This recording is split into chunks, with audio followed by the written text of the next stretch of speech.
C'est qui le grand bébé d'amour? Ah, c'est toi, oui. Bonjour.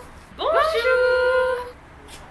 Non mais moi le jour où je serai maman, jamais je parlerai comme ça à mon gamin. Ah bah moi non plus, hein. Ah non. Hey, salut. Je sais pas si c'est ton cas à toi aussi. Mais moi, si on monte dans le temps avant que je sois enceinte, que j'ai été enceinte, que je sois maman, je m'étais dit qu'il y a des choses que je ne ferai jamais en devenant parent. Et des choses, l'inverse, que je m'étais dit que je ferais absolument quand je serai maman.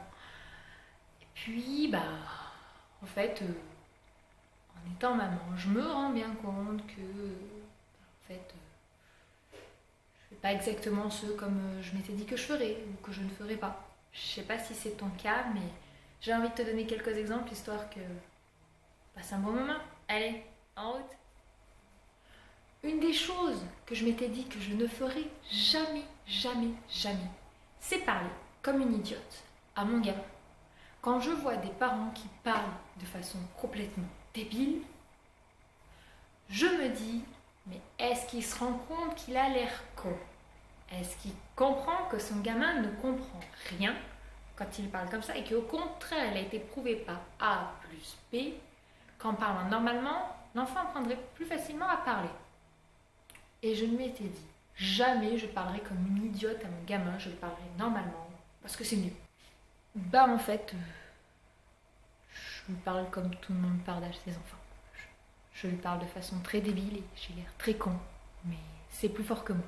En même temps, il est tellement mignon, il est à croquer, que moi, quand quelque chose est tout mignon, ma voix fait tout mielleuse, tout... Oh, petit bébé d'amour. Voilà. C'est plus fort que moi, je ne peux pas contrôler ça et je me dis que les gens de l'extérieur doivent me prendre pour une débile. Mais bon, je suis peut-être un cas désespéré. Toi aussi, non? Une autre chose que je m'étais dit, je ne ferai pas. Si tu as commencé la diversification alimentaire avec ton petit loup, tu dois savoir ça. Quand tu donnes la cuillère à ton enfant, tu fais pas ça, toi?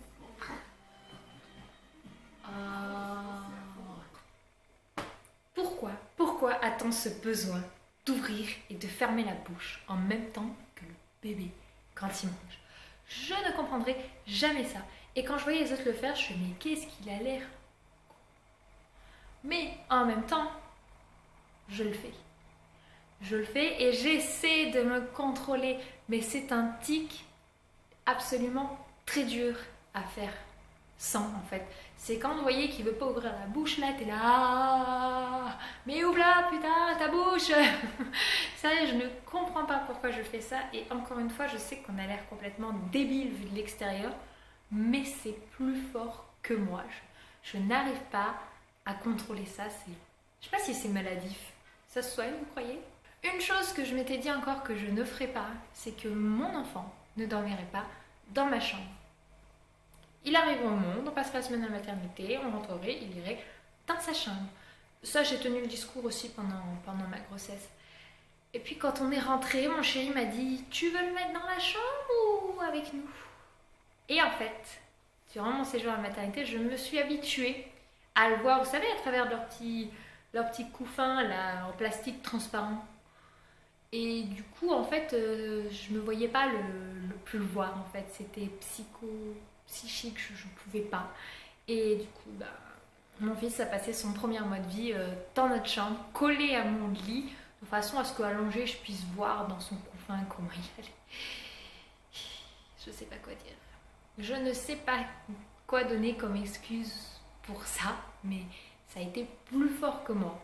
Mais j'ai réussi à ne faire ça que pendant un mois. Faut dire qu'à un mois, Eden n'était plus au sein et il faisait ses nuits. Donc, j'arrivais à le mettre dans sa chambre sans problème. Et d'ailleurs, ça s'était très bien passé. Une chose que je m'étais dite, je ne ferais pas ça, c'est céder aux crises de larmes de mon fils. Je m'étais dit, quand il fait des crises de larmes type caprice parce que voilà, c'est pas comme il veut, etc. Je m'étais dit non, c'est niette, je céderai pas, je serai pas une maman qui cède aux caprices de son bébé.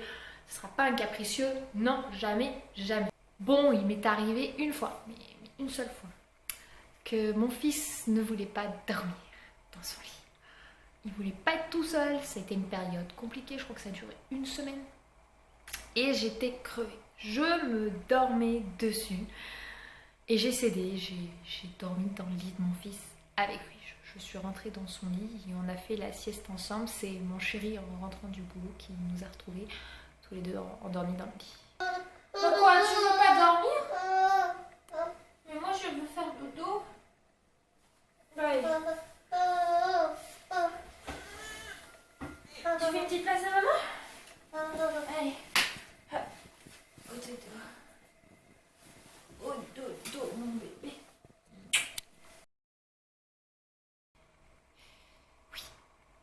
J'avoue, j'ai fauté. Une chose que je me suis dit, je ne ferais pas parce que je trouvais ça absurde, c'est de laisser mon enfant en pyjama toute la journée, même de le changer de pyjama, mais de le mettre en pyjama. Je me suis dit, non mais tu peux l'habiller.